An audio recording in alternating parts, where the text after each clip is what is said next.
ایک P D M بنی ہے، وہ احتجاج کر رہے ہیں، جلوس نکال رہے ہیں، بڑی اچھی بات ہے، نکالو، کسی غریب کا بھلا ہو جائے گا، کسی غریب کا بھلا ہو جائے گا، مہنگائی کم ہو جائے گی، کیونکہ مہنگائی کسی کے بس کی بات نہیں ہوتی۔ یہ سب تماش بین ہے جو آج کل وہ احتجاج کر رہے ہیں مہنگائی کے خلاف، ان کے دور میں تو دودھ کی نہریں نہیں تھی، یہ تو ہم نے بھی دیکھا ہوا ہے۔ اس ملک میں دودھ کی نہریں کسی نے نہیں بہائیں اور نہ کوئی بہا سکتا ہے، کیونکہ شریعت پہ عمل پیرا نہیں ہے، محمد کریم کا نام لے کے منافقت کرتے ہیں۔ جو میرا بھی نام لے کے کوئی منافقت کرے گا نا تو میں کیسے اس سے راضی ہو جاؤں گا؟ جو رسول اللہ صلی اللہ علیہ وسلم کا نام لیں، جس ملک کی بنا اس پہ ڈالیں، پاکستان کا مطلب کیا؟ لا الہ الا اللہ، اور پھر اسی سے منافقت کریں، سود نافذ کریں، رشوت عام چلے، فحاشی کا راج قائم کریں، پھر کہیں یہاں دودھ کی نہریں بہہ جائیں، یہ خام خیالی ہے۔ لیکن لطیفے کی بات یہ ہے، آصف زرداری صاحب ہوں، میاں نواز شریف صاحب ہوں، یہ پچھلے 30 سال سے کبھی بے نظیر بھٹو کی شکل میں، کبھی آصف زرداری کی شکل میں، کئی بار میاں نواز شریف صاحب کی شکل میں، بڑی اہم بات کر رہا ہوں، یہ ناراض نہیں ہونا، شکل میں ہمارے اوپر حکمران رہے۔ ان ادوار کے اندر مولانا فضل الرحمان بھی رہے، پروفیسر ساجد میر بھی رہے، قاضی حسین احمد بھی رہے۔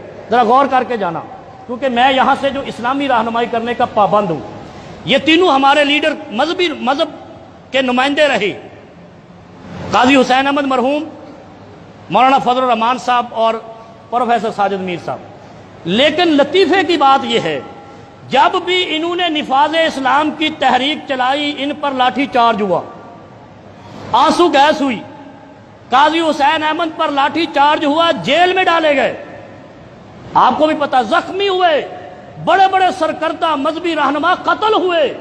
نفاذ اسلام کی تحریک کیوں چلائی؟ پھر میاں صاحب کا دور آیا، اس نے کہا قادیانی ہمارا سرمایہ ہیں، ہمارے بھائی ہیں، جوتے پڑے جامعہ نعیمیہ کے اندر، مسلمانوں کو دل شکستہ ہوئے کہ جس کو ہم مسلم لیگ کہتے تھے وہ تو کافروں سے بھی بدتر نکلی۔ یہ سوچے ذرا آپ۔ پھر انہوں نے مسلمانوں پر، یعنی یہاں کے مذہبی لیڈروں پر، علامہ احسان الہی ظہیر شہید کو میاں نواز شریف کی قیادت میں قتل کیا گیا، ان کے ساتھیوں کو قتل کیا گیا۔ فیض آباد سے اسلام کی تحریک کو، کسی بھی نفاذ اسلام کے پیغام کو راول پنڈی کے فیض آباد سے آگے گزرنے نہیں دیا گیا۔ بابا خادم رضوی بھی فیض آباد پہ روکا گیا، آگے نہیں جانے دیا گیا۔ اسلام کو روکنے والے میاں نواز شریف تھے، بے نظیر بھٹو تھی، آصف علی زرداری تھے۔ لیکن قرآن کہتا ہے تلک الایام نداولھا بین الناس، اللہ کیسے دنوں کو پھیرتا ہے۔ عمران خان صاحب نے ان سیکولر لبرل لوگوں کی حالت یہ کی ہے کہ یہ سارے مل کے اب مولویوں کی کشتی پہ سوار ہو گئے۔ یہ ہے لطیفے والی بات۔ آج میاں نواز شریف کا لیڈر مولانا فضل الرحمان ہے، آج آصف زرداری کا لیڈر ساجد میر ہے، آج ان سارے ان لوگوں کا جن کے اوپر کرپشن اور چوری کے الزامات ہیں، سچ ہیں جھوٹ ہیں، یہ فیصلہ قانون اور انصاف کرے گا۔ لیکن مجھے یہ پتا ہے جن کشتیوں میں زرداری صاحب نے اور نواز شریف صاحب نے اپنے ادوار میں سوراخ کیا تھا، آج اسی کشتی میں سوار ہو گئے ہیں۔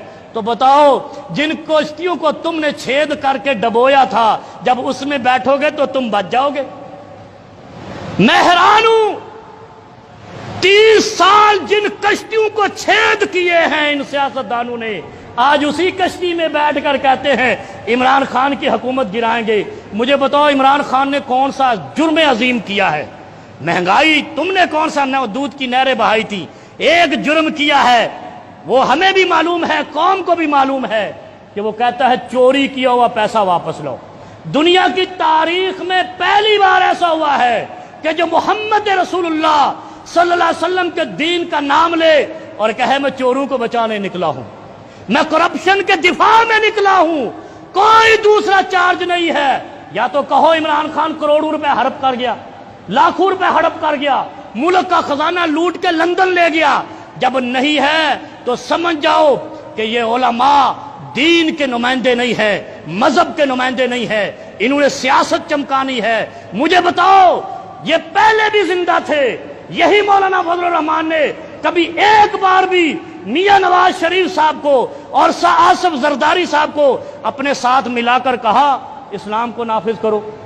اسلام کا نفاذ ہوگا تو تبدیلی آئے گی، ورنہ یہ تبدیلیاں خام خیالی ہیں.